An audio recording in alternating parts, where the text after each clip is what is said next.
Hello, my name is Kanchana Karunaratne. I'm an Associate Director at Marsden Jacob Associates.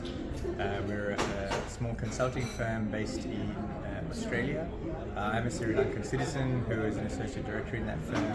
And we do a lot of work in water management and investment in water management and public infrastructure in Australia.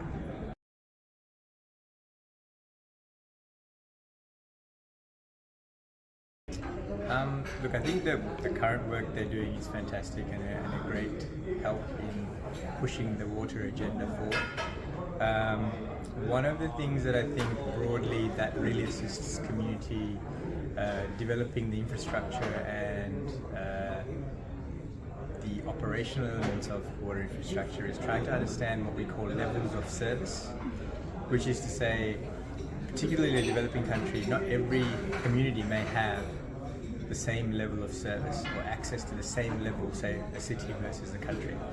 I feel perhaps a knowledge-based organisation could help in assisting to understand what an appropriate level of service is, and embedded within that level of service is economic development and economic growth that comes with that appropriate level of service, and also the cost. So in other words, to say to bring it up to a certain level, what would be the total cost or the economic cost that would then attract funding to bring up those services. So I think working along those lines would be an amazing thing, or I think quite an efficient thing to work on.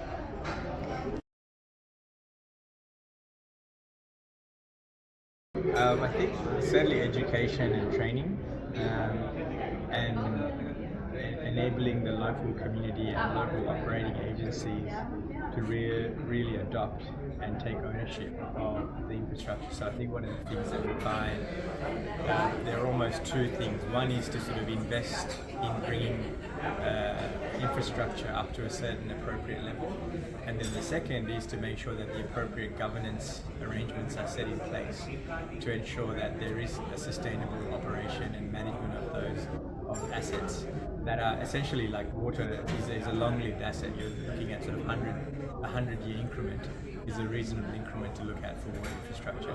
So in terms of thinking very long-term and trying to understand good governance and sustainable governance arrangements, and with that obviously funding is attached to that to make sure that operation is sustainable.